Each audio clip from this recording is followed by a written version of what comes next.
Welcome to the 2021 edition of Champions Talk, a fundraiser for the New York Race Track Chaplaincy. You are about to see and hear fascinating tales about the lives and riding careers of some of our sport's all-time leading riders.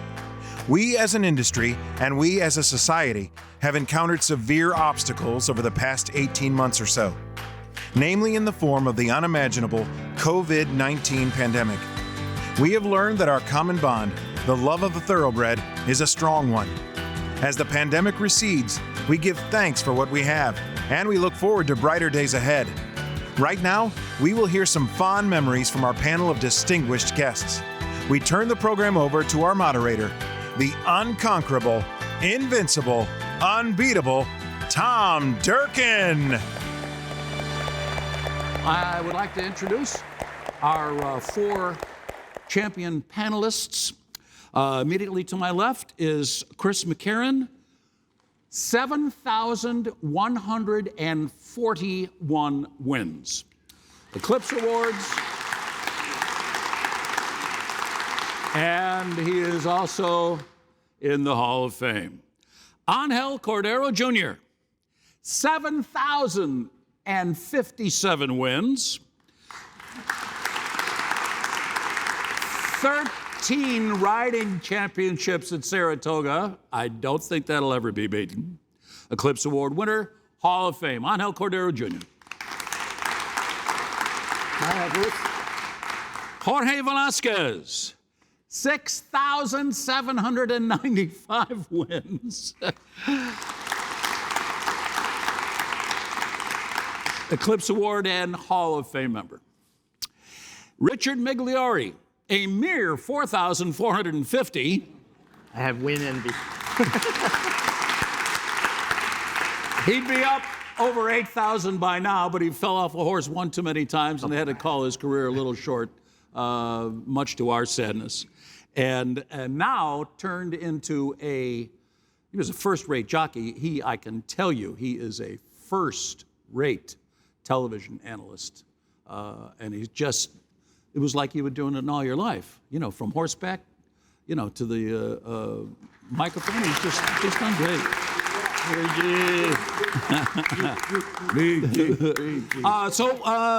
We'll start out with you, Chris. You wanted to be a hockey player. I did indeed.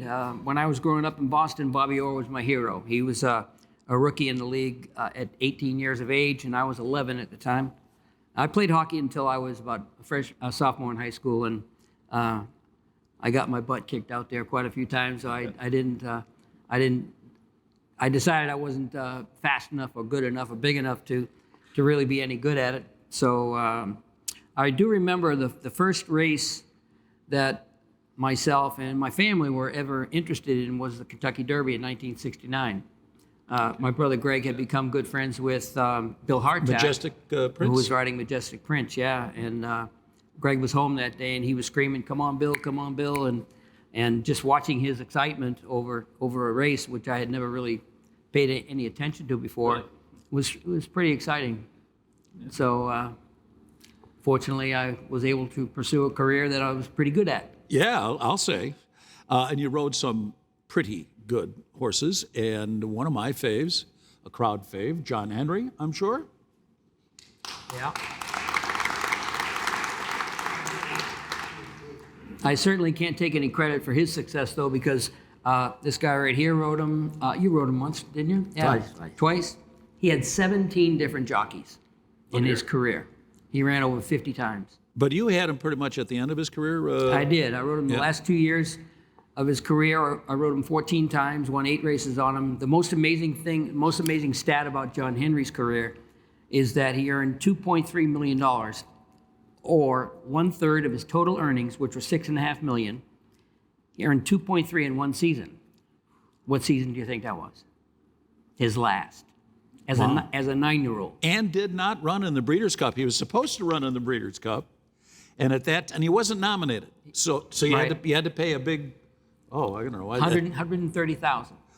Well, yeah, actually it was $260, but you had to pay the $130 10 days in. Correct. And then the day before they put the entries in the box, his owner had to pay another $130.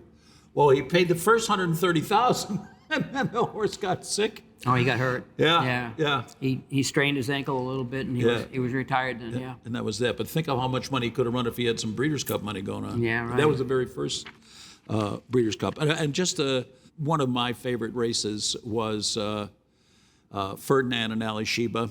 That wasn't one of mine. Yeah. Well, you did win a few after that, including the Midnight Classic. Tell people how dark that was at Churchill Downs. They screwed up. Somebody didn't figure out what daylight savings time was at Churchill Downs in 1988, and it was running almost complete darkness. It was pretty dark, and it was a dark, overcast day the whole day. And as the sun was going down, the really good evidence to see how dark it was. Watch the replay, and when you see the horses cross the finish line, there's this big bright light right just there at the finish line, and it was pretty dark. But fortunately, Ali Sheba could see where he was going. Yeah. And you had a big scare with Ali Sheba in the Derby. Yeah, he was a great athlete. He was able to right himself after clipping heels. It very easily could have been what happened to Midnight Bourbon a couple days ago, but he clipped heels pretty good. And he was able to right himself. And I've had people say, wow, he did an amazing job picking him back up. He weighs 1,000 pounds. I can't pick him back up.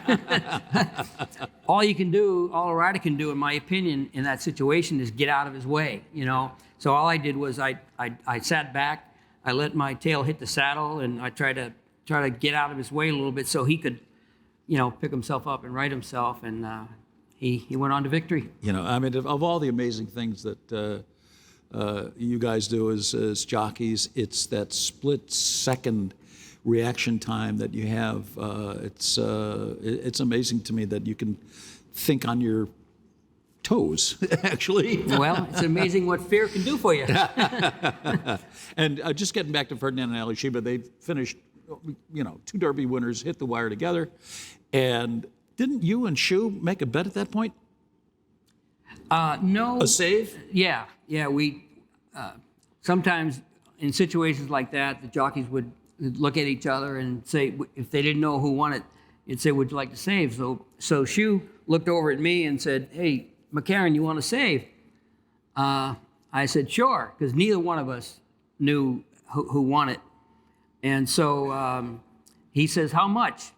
I said, "How about a nickel?" And he said, "Make it a dime." So that wasn't 5 cents or 10 cents. So he ended up beating me. So instead of Shu taking the money, he told me to donate it to the Don Macbeth Memorial Jockey Fund. Oh, there you go. So I wrote a check for $10,000 to the Macbeth Fund. Before we go any further, let's take a quick time out for our sponsors. New York Thoroughbred Horsemen's Association has been a proud supporter of virtually every program that the New York Race Track Chaplaincy administers.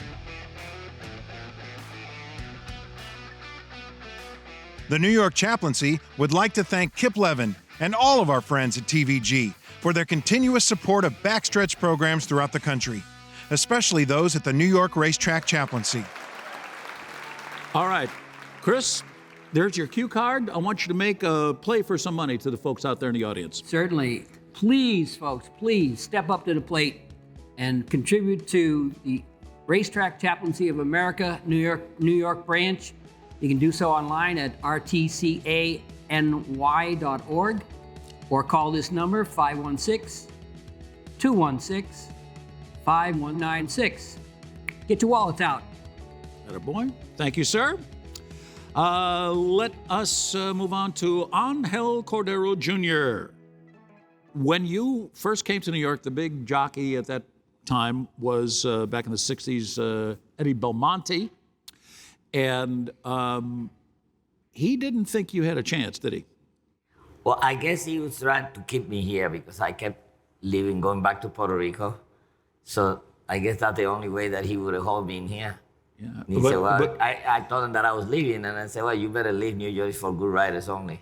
So that, New York is for good riders only. Well, that that's was still the case, but you Yeah. made the grade, that's for sure. When you first came to the United States from Puerto Rico, you wound up eating a lot of ham and eggs. Tell that story. Well, it's very hard when you come from Puerto Rico. The only English you hear is going to school, and you have your choices. You know, when you go to high school, do you want to take English or not? So no, I don't speak no English at all. Window, floor, teacher, all that. And I could not eat anything. When I went into the kitchen, everybody was asking, and the only thing I remember was ham and eggs. So it was easy for me. You know? So my friend told me one day, "Why you always have ham and eggs?" I said, "I don't know how to say anything else." He said, "Just point it to him." So I go there, and there's a lot of people say, "What do you want?" And I'm pointing like that. He said, "What is it?" I said, "ham and egg." So that's it. I give up quick. It's hard for us because we come from a Spanish country, very warm. We don't have the closing to be in the United States. We don't know anybody. And plus I went to live in 125th Street and 2nd Avenue in the projects. So I was, had to get up at 4 o'clock to make it at 6 o'clock to Belmont. So it was kind of hard at the beginning because when you don't speak English, you talk to people and they look That's at you. 126th and 2nd, that's Spanish Harlem. Yeah. Yeah. And my sister used to write me the address on a piece of paper. So every time I got lost, I would show the address to somebody and they would give, left. They left me the same. Wow. I wouldn't do that now in New York, the way things are going. Wouldn't can you take me here? Oh, sure. You won the 100th Kentucky Derby, horse called Cannonade, an announcer's nightmare with 23 horses. Woody Stevens, right? Yes. Yeah. But you had a dream the night before. Yeah, I guess. You want to win the Derby so bad, you know. When you ride the Derby, you go to bed thinking about, that you want to win it. And I had a dream that my father always wanted to see me win the Derby, and he died the year before. And I had a dream that he told me that they was making a movie, and I was going to be the good guy, and they're going to open the ring for you, you stay on the rail. When I got up that morning, the dream was right there, they didn't forget anything. But when I look at the for the Derby. When I look at the racing phone, I said, on the fence, 23 horses. And they didn't have a grass course, so, the people hanging around the fence. And it warmed them up. It was kind of, I was thinking about it, but I said, man, what if one of them guys runs underneath the fence, get in the middle? All these things come to your mind. But I happened to get left. I got pitched out of the gate, and I was like 17 going to the first 10, so I heard the voice again, stay inside. I said, I'm going to take a shot. And took a shot, and, got through on every horse except the last one. So things happen, the same thing when I used to get hurt. I used to dream that I was going to get hurt. It's not fun. It's fun when you know you're going to win it before the race. You have that feeling, but it's not fun when you know you're going to get hurt because you cannot stay home because the next day, on the next day. Yeah, you can't tell your agent, I had a bad dream last night. I'm not going to work today. No, that doesn't People work. have to see the race, though. You can go on YouTube and watch it was a 74 Derby, Cannonade. Watch this ride. One of the most spectacular, much like Georgie's first Derby win with, your Derby win with Pleasant Colony, sliding through the field, never getting stopped. I mean, amazing ride. It's just like Chris's ride on Ali Schieber, but, except for the one hiccup that you guys overcame. Yeah. You were buddies with Howard Cosell. He actually went to your house a couple times. Twice he came to my house. I was lucky because he used to tell me that he goes, I don't go to nobody's house. But for some reason, he came to the house and he told me that he was going to do an interview with me that I had to maybe believe that he was live, that he was going to ask me a question. So he was saying, Angel Cordero. Everybody hated him after the Preakness. Now they compare you to Eddie Arcaro. Have you ever did anything dishonest?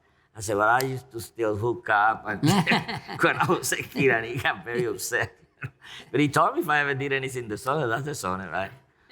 Going to the fountain and get the money that people throw in there.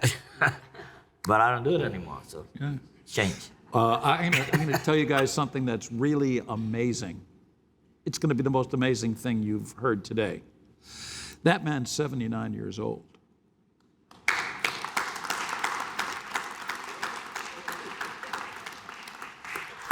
90.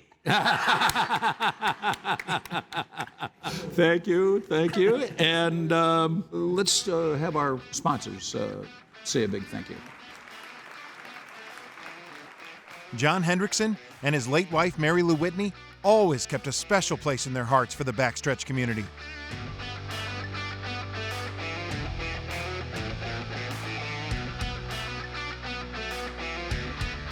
The Jockey Club Safety Net Foundation has been providing assistance on a confidential basis to backstretch workers and their families since it was formed in 1943.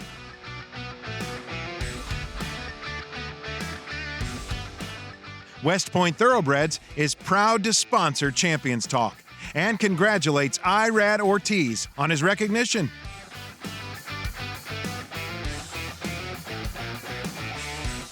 Blue Devil Racing is a valued sponsor of the New York Race Track Chaplaincy and Champions Talk.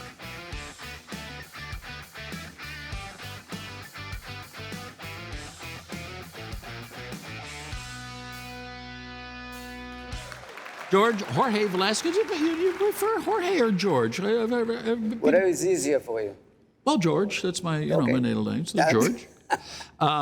You guys are both big boxing fans, no? Yeah. Or you were at one We used to time. go Yeah. a lot too. He got me into watch trouble one boxing. time too. How'd that happen? I tell him.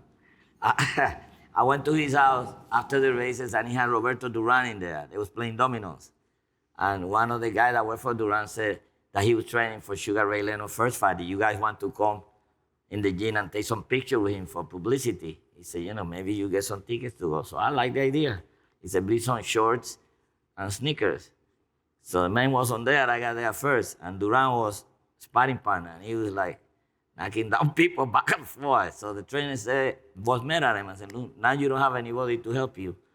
So he said, you want to take a picture with your friend? And they put gloves on me and we standing like this, but it was to take a picture. And it wasn't, and he went like that to me, and I raised my hand and he just, ting, boom. Oh! And he hit me here. He said he hit me slow. That's okay, but that's Duran. Man, I thought the glove came through here. And the man didn't come. He didn't come and help you, nothing. He don't show up. George, you're from Panama, and a lot of great jockeys were from Panama. Now, how come? I don't know if it's the air or why is it that so many good riders come from there. But they have the school. They do. Oh, that's right. There's Before a Puerto jockey Rico school? have a school, Panama got the school. So They you do, guys was very in But advance. you know what happened is that when you start riding as a buck boy or apprentice, they all be watching the race. And they're like, ooh, they make fun of you when you stand up and you're not looking good on the horse and you're hitting too much of that. So they criticize you and they make you feel bad about it, so you have to get better. You have to improve so you don't look bad on the horses and you do the right thing and you become successful. So, this young whippersnapper is 16 years old. He walks in the jockey's room. Now, do you mentor somebody like that? I mean, he's your competitor, but were you a help to Richard and others as Georgie well? was. Was he? Georgie was. Not the guy on his right.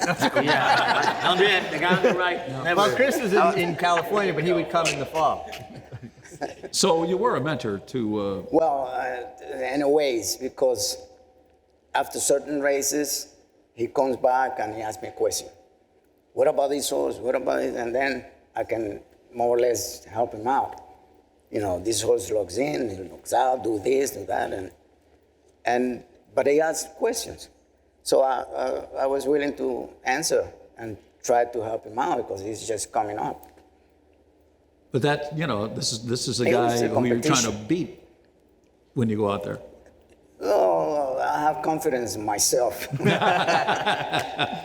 But also it creates a safer environment when an older rider helps a younger rider. You don't want to go to this spot. You don't have ownership of the inside position if you're not all the way up in there going to the turn. Different little things that are just going to create a safer environment on the racetrack while you're out there. it was always a big deal in the fall. A lot of the top riders from California, and Chris was riding in California by then. Lafitte would come, Chris, Shu would come in for big races and ride Meadowlands night and day. And, Chris was always very helpful then.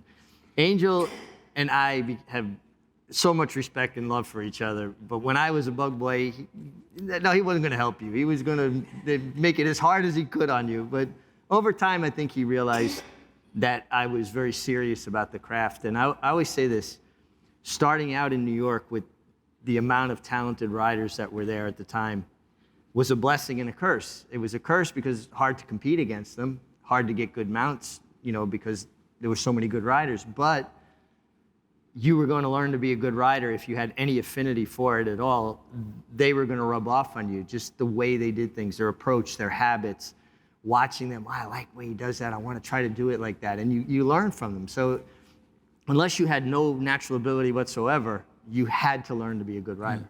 One of the big reasons for any jockey's success, you got to give a lot of credit to agents. And you had Vic Chilardi for how long? 23 years. And that's because I left the USA. I went to France with some kind of contract. So when I came back, my man got it. He was my agent. I was without an agent then. But you rode for all the big outfits, Green Tree, Calumet, Darby Dan, Alydar, who I think might not have been the best horse you rode, but maybe the most famous because Affirmed and Alydar go hand in hand. Well, actually, he was the best horse I ever rode. He was? Yes, definitely. And I rode a lot of good ones. But he was special. It was like a push button. We developed such a close, he was like my son, I walk in the barn and I hide myself behind the tree and he's like, and I'm like, hey champ, hey champ, hey champ. And this is way before he ran his first time, but I used to gallop him. So I'm hiding myself and hey champ, and he can't see me. So he comes out of trying to come out of the stall and he's like, and he started jumping up and down and running around the stall and John Rich said, Georgie, you better come out of there, he's gonna get hurt. So, but I used to, every day that I get on him, we pull up and I always carry sugar with me. So I have the sugar and I give it to him. So I guess he knew my voice, and every time I come back to the barn, I give him sugar. He's walking around and he's trying to cool him off. And I'm in the corner talking to somebody and he's dragging the hat walker to where I was because he wants the sugar. So, and every time he do that, I have to come out with the sugar. So I was ready for him all the time. You should have put a sugar He out. retired. You run on the wire. Yeah, should have had a stick with your sugar out there. Like the old Marx Brothers movies that put the carrot out in front of them. I have an Alydar sugar story. I was 14 years old, and first summer I'm galloping horses at Belmont. He was riding the Triple Crown already. Charlie Rose said, hey kid, I was by the barn there, you want to give Alydar a piece of sugar? Sure, Alydar. Gave him a piece of sugar, he ate the sugar, and he grabbed me by my chest and almost ripped my shirt off. I was bleeding, I still have the scar. You have a scar from Alydar? From Alydar. Oh. I was a firm fan ever since, that was it. Well, the Travers coming up, and that was a most memorable Travers, Affirmed Alydar. You want to take us through that one? Well, somebody that is in my right-hand side. Who did they go on? We're going to the backside, and his horse started drifting out. And he's taking Lafitte. He's taking Lafitte Affirmed. Yeah. out. We get into the 4.5, and I'm watching everything. He's taking him out. So now, I said, well, I'm going to drop in to save the ground. Saving the ground. We got to the 3.5, and Lafitte got tired of being taken out by this guy, and Lafitte just drop in because he knows that I'm coming, but he didn't know exactly how fast my horse was running. So he dropped in, and when he dropped in, he bounced me off the fence, and well, I went from second all the way back to fifth. He was going to a fire. Come back to fifth, but he came running at the end and he finished second. How much did he, well, he wound up winning by disqualification, but how much in the end did he He beat me lose by maybe a length.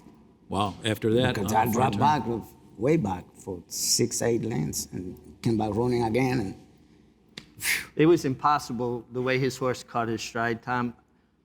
I got left behind at Belmont that summer with the second division of horses, but I had the day off after the Travers, so I jumped on a horse van at 10:30 in the morning, got here about the fifth race, first time I ever got to Saratoga, and I watched the Travers from the 3/8 pole on the backstretch.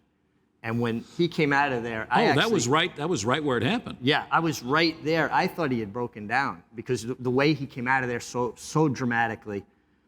And then he caught his stride in 2 strides. It was unbelievable, and he was back in the race. So it speaks to the athlete. Aladar was the athlete that Georgie is, but he had no right to even get back in the race. So the fact that he re-rallied to be second was amazing. That was my first time in Saratoga. Crashed in a friend's room, worked for Mike Hernandez that night, Carlos Figueroa. Went to the old Firehouse Steakhouse for dinner that night. Thought, like, where's this place been my whole life? we developed such a good relationship that he retired. I didn't have a chance. I was too busy riding, so I didn't have a chance to go back and see him. So finally, about 7 years later, I made the trip to Kentucky. And I went to the farm, and I'm by the fence, and it's about 100 yards away from me. And I'm like, hey, Chad. He picked up his head, and he charged. He came running to me. Awesome. And he's looking for the shoe. I didn't have the shoe. And then he pinned it. I went to touch his head, and he pinned his back, and he was trying to bite me. And I said, oh, I know, wait. I know what you want. So I ran to the office. I got the sugar. I called him back, and he came back, and then it was my best friend again. That's great. It was something else. We were going to have a fifth jockey today, but unfortunately, Laffy Pinkai Jr. Could not make it, and he is now going to, by way of video, send regrets. Well, send some money, Lafitte. Hi, I'm sorry I won't be able to be with you at the Champion Talk. That was something that I was looking forward to and come up with some great stories, but I know you all gonna have some good ones to tell. I also know that the Chaplaincy of New York does a great job, and they would provide a good event to support the people of the backstretch community. Thank you so much. We have not forgotten Richard Migliore. We'll be talking with him in just a moment. But first, we'd like to honor Irad Ortiz, today's one of the preeminent jockeys today. And Ramon Dominguez presented Irad with the award a short while ago, and we're going to take a look at that right now. Irad Ortiz is an excellent example of leadership on and off the track. His accomplishments on the racetrack are so many, between 3 consecutive Eclipse Awards, 11 Breeders' Cup races, having won the Belmont Stakes, a couple back-to-back riding titles in Naira, and the list goes on and on and on. However, that is just as important as it is for him, his personal and family time, and being able to give back to the backstretch. And that became very evident when the pandemic was happening, because he came on board and he emerged and as the leader that he is, and contribute greatly to the chaplaincy in many different ways. And this is something that represents, again, not only his attributes on the racetrack, but equally important outside the racetrack with his family and his second family, the racetrack. First, I want to say thank you for this honor. I feel grateful to be available to do what I love every day out there. But anything of that will not possible without the help of all the workers in the backstretch, especially the grooms, the assisted riders. And I really appreciate that. Thank you for this. I'm so happy. They are like my second family. I really love the people in the backside. They give me a lot of support, and that's the only way probably I can pay them back or whatever, or support the chaplain. I love what the chaplain does. He's always there with them. Thank you very much. And now we're going to have a solicitation from Jorge Velasquez. Señor. Por favor, hagan su donación al www.rtcany.org. Llame a este número 516-216-5196. And now we would like to, again, thank all the people that are really making this possible today, our sponsors. The New York Race Track Chaplaincy is grateful for the support of Thoroughbred owner Saul Kuman.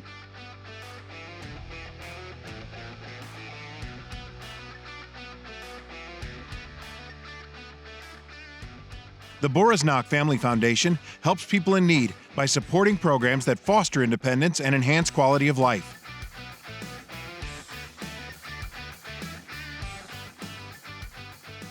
We extend our deep gratitude to Louis Lazanero, Andy Serling, Anthony Stabile, Kirk Wyckoff, and everyone involved in the legendary inaugural Saratoga Mini Golf Tournament. And up next, he was a champion, won an Eclipse Award as a young guy. Well, it's either two ways. It's Richard Migliore or Richard Migliori. In Italian, I used to have fun with him and Joe Bravo. In Italian, bravo means good, but Migliori means better. I can't even believe this was legal. You were under contract at age 14? I went to Belmont Park, galloped a horse for Roger Lauren first, and he sent me to gate 6, and I didn't know that you had to be 16 to be there. And when they saw that I was, I filled out the paperwork that I was 14, they were like, whoa, you're too young. He wanted to send me to Holly Hill, South Carolina, to his dad, Lucian, had a training center there. And I just had gotten off the farm and got to Belmont and galloped the horse on the main track. I said, I don't want to do that. So I went back to school to finish the last 2 weeks of school, 8th grade. And I knew that they had working papers in the guidance counselor's office for summer jobs. And I knew where he kept them. So I asked him some questions, and he went to get my file, and I got the draw, and I got the working papers that said I was 16. Wow. And I went back to Belmont 2 weeks later, and I went to John Nehru, but he had Danny Foley was his bug boy. I went to E.I. Kelly, and he said, he doesn't take on bug boys, but the Italian guy next door does. That was Steve DeMauro. And I went in there, and I galloped the horse for him, and he said, okay, you got the job. Went back to gate 6, hoping no one would recognize me, gave them the paperwork, signed out the thing. They gave me a temporary badge. I had the room, which ironically enough is John Kimmel's barn. His secretary, Loretta Lustig, who I've known since then, she galloped horses for us. Her office was my room. I have a closet bigger than that room now. But and I was there for like 10 days. And I was cooking dinner in the room on a hot plate. You're not supposed to cook in those rooms. And a security guard came and knocked on the door and wanted, I immediately thought, because I was cooking. So I'm trying to hide my stuff. And then I thought about, I hadn't gotten my real badge yet. I said, oh gosh, they found out I'm not old enough to be here. So I started spilling my guts. Listen, you don't understand. I want to be a jockey really bad. And he goes, kid, your mother called the farm you were at. They said you left to Belmont. You better call home. And he didn't know what I was talking about. They called home. You got to come home. Nah, that ain't happening. I'm going to be a jockey. And I got her to acquiesce, and I stayed and basically lived. That's why the racetrack chaplaincy is so important, too, by the way. I lived at Belmont Park when I was 14 years old till I was 17 on the backstretch. I was leading rider at Aqueduct, taking a horse van back from Aqueduct to Belmont, getting out of gate 6. And you are part of a community. You are part of a family. I got an apartment about a mile from Belmont when I was 17 with Steve DeMauro Jr., my contract holder's son. And he had a girlfriend in Philadelphia. He was never there. He was always going to Philadelphia. I still didn't have a driver's license. One night there was a shootout in the apartment above us because a drug deal had gone bad. The next day I moved back to the back church. It was safer. Now, you had obviously a sensational apprentice year, and then you kind of had a sophomore slump, like many apprentice jockeys do. I hit the wall.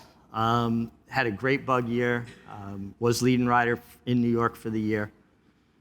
Went to Florida with my contract holder and just didn't like Florida. I was doing okay, but just wanted to be in New York, and I wound up leaving, and we kind of had a falling out, me and Mr. DeMauro, and I wound up having to buy my contract. So I bought my way out of the contract, but now I went from having his support, and you got to understand, he gave me instant credibility. He was coming off of years of having Wajima, Dealey Precious, big horses. To put a kid under contract said, that kid's okay. So other trainers paid attention. So he gave me instant credibility. I was probably a little brash, a little hot-headed young guy. And so when I bought my way out of the contract, I went from losing the bug and losing my stable at the same time. And I think I went from winning 298 races the year before New York to 75. The next year was even worse, maybe 50. And then it started coming back around, and then 85 I was leading rider again. But it took a lot of work. And a lot of young guys leave New York, apprentices, after they lose the bug and they struggle, but they're not from New York originally. I was from New York originally, so I think it was easier for me to kind of dig in and say, no, I'm going to make this work. And I was galloping a filly for a trainer who will remain nameless, and I was doing terrible.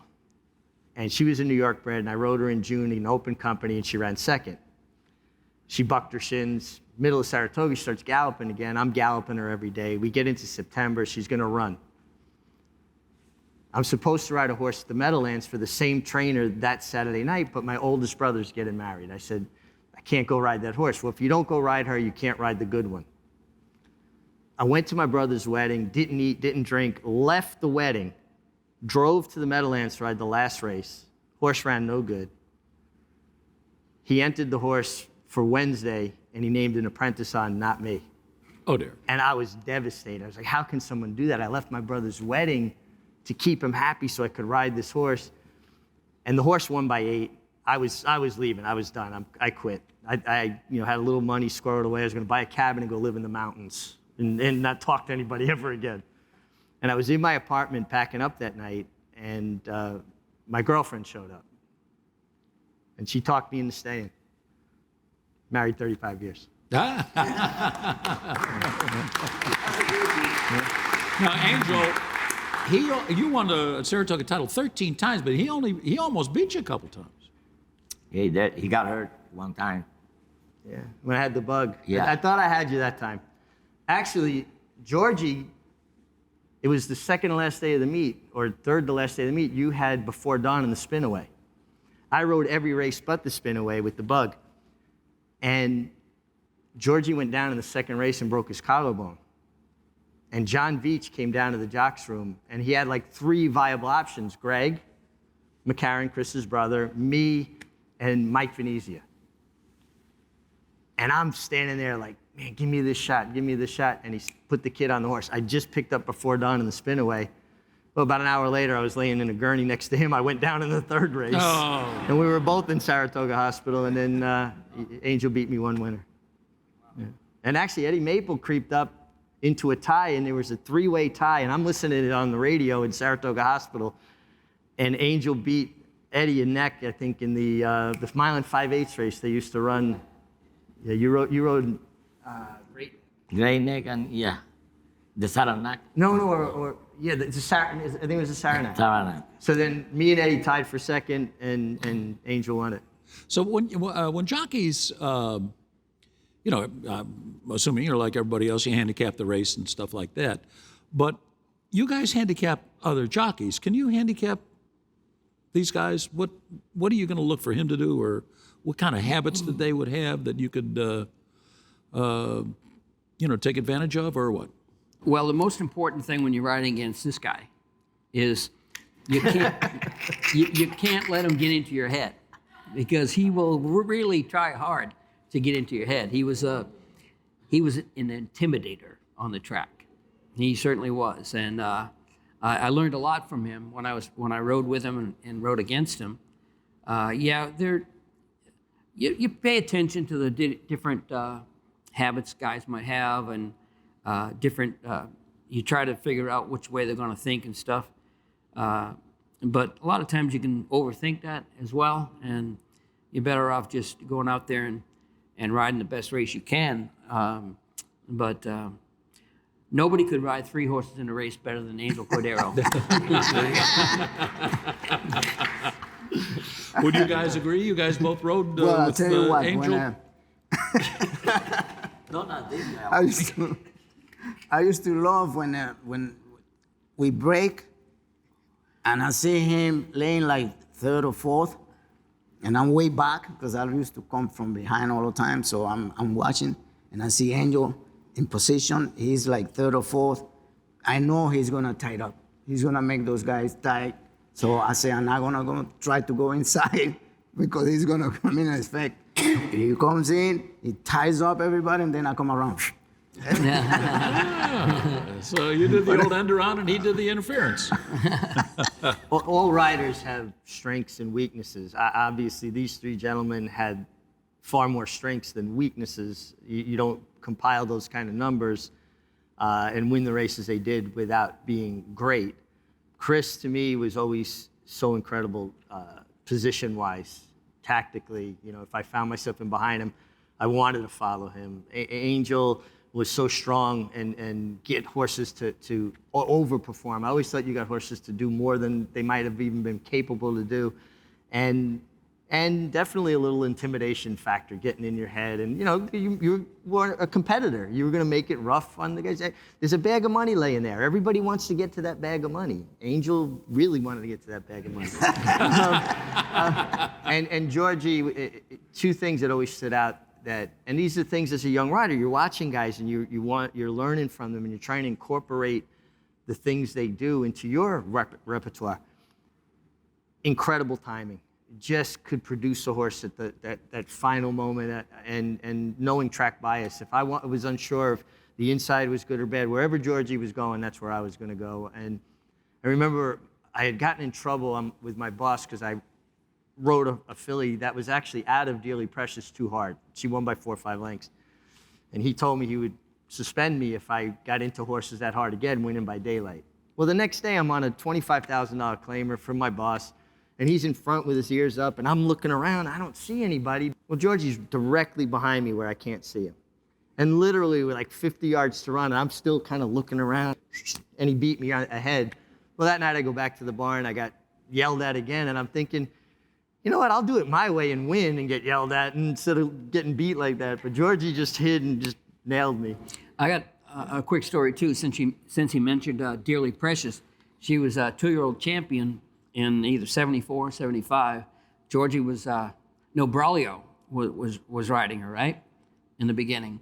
And they were at Pimlico, and the Pimlico Special, the Black-Eyed Susan. And I was riding a filly for Bud Delp, who had only run once. She broke her maiden going 3/4, and now she's running in the Black-Eyed Susan. So Lenny Goodman had Braulio's book at the time, and Lenny came to the jocks room at Pimlico, and he says, "Hey, McCarran, come here. He says, Braulio wants to tell you something." So, Braulio, he talked very softly, and, and he just said, "Look, don't get on the outside of Dearly Precious. She tries to get out real bad." He said, "If you're in a position, put yourself in a position to get through on her because she's going to get out." Well, Lenny was ticked off at DeMauro for taking Braulio off the filly, and you rode her in the Black-Eyed Susan. Georgie did. And so it didn't really come down to that because What a Summer was very fast. She went to the lead, and the photo was so close, it took him 12 minutes to put the number up, and we beat Georgie. Well, you got any good beat stories when you beat him? I tell you, you were a West Coast rider after your apprentice year. Was it that different riding out there than here? I don't don't know. It seems to be that it had a reputation for favoring speed in California, but I don't know if that was ever the truth. I did have to adapt when I was riding in Maryland. I patterned my riding after a few riders who were always doing very well. My brother Greg, for one, Vincent Bershali, they called him Jimbo. He used to take horses back all the time and come from the clouds. You could do that in Maryland, but in California, you're right, the tracks are fast, and there was much more emphasis on speed. So I had to learn how to be aggressive coming out of the gate, especially sprinting. So it took some adjustment, but I caught on fairly quickly. But I have a story to tell about this guy here. Go for it. All right. Here we go. It's a good one. It's a good one. Good. I'm going to tell my version of Angel's story about a bird that Pancho Martin had in his tack room at Belmont Park. And this, I think it was a minor bird or a parrot. It was a talking bird. And this bird could talk like crazy. And Angel kept saying, Pancho, I want that bird. You got to sell me that bird. No, he's not for sale, Angel. Oh, you got to sell. And finally, he sells him the bird. Angel gets the bird home, takes the cover off the cage, look like that, and he's looking at the bird, and the bird's like this. And he shakes the cage, and the bird's still like this. He's only got 1 foot on the perch. And he says, I'll be darned. This bird's got 1 leg. So he takes the bird back to Pancho and said, Pancho, you screwed me. You sold me a bird with 1 leg. He said, Angel, I sold you a singer, not a dancer.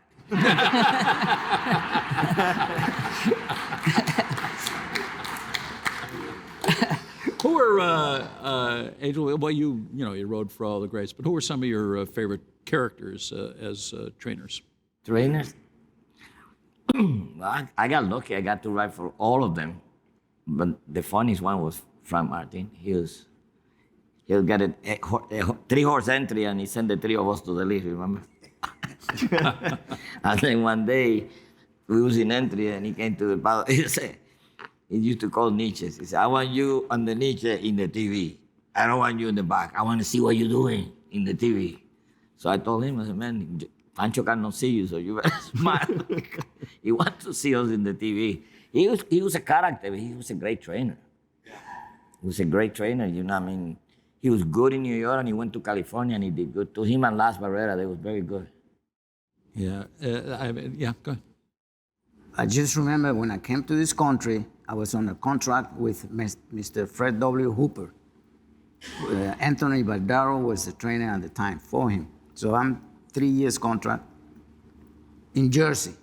All his horses was in Jersey. So 65, 66, 67, at the end of my career, but every time they get cold, like in November, around November or something, we go to Florida. I meet Angel in Florida. So we used to meet over there. He rides in New York, I ride in Jersey. So now every time we get together, he's, oh man, why don't you come to New York? Come to New York, the best horses in New York, best riders in New York. He was abusing them poor guys. And you are too good of a rider to be in Jersey. I have a contract, I have to wait. So meanwhile, he's doing all kind of good. So my contract is over. At the end of 68, I came to New York, and I started winning right away. And boy, he was sorry that I tell you should go back to Jersey. They're missing you there. He wanted me to go back to Jersey. He's the one that instigated me to come to New York. The best riders, best horses. Because I gave him a competition, and then he's like, you better get out of here. Yeah. Didn't Fred Hoover bring over another Braulio, and Lafitte also. And Lafitte too, yeah. And Tejada, Victor Tejada too. No, Tejada didn't stay too long. But he brought I don't know why. Yeah. How about George Tejera? Did you bring him too? No. Tejera? No. Tejada and Walter Guerra. Just those 3 guys. yeah, just those guys. The Mount Everest of riders from Panama. We're going to wrap it up here. You guys got anything else you want to add? Additions, corrections, subtractions, accusations? Donations? I'll give you one quick story. We flew I had the bug, and we went to ride, I think, the matchmaker of the United Nations at Atlantic City. We were on a helicopter. Me, you, Angel, Jacinto, we were flying back, and the pilot didn't want to take off, and you guys were like, we don't want to get a car service. We can make it, right? And you basically convinced the pilot that we can make it, even though the pilot wasn't so sure by lifting off of this helicopter. And we're following the Garden State Parkway because it was real foggy. So we're low, following the Garden State Parkway. And a couple times, you know, we do these dips, and I hadn't even flown on a plane yet, and I'm in a helicopter with these incredible riders. And they start joking about it. Jacinto goes, well, I'm going to ride Ruffian when we get to heaven. And George says, well, I'm going to ride Hawaii or whoever. And Angel said, wait a second, I only been riding like 6 months. There's nobody waiting for me in heaven. Our thanks to Chris McCarron, all four greats. Angel Cordero, George Velasquez, Richard Migliordi. Big round of applause would be appropriate.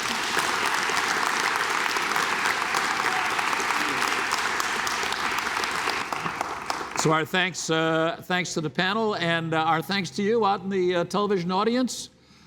This is your final opportunity tonight to make a donation to the Racetrack Chaplaincy in New York here. Online, www.rtcany.org. Or you can call this phone number, 516-216-5196 or 516-216-5196.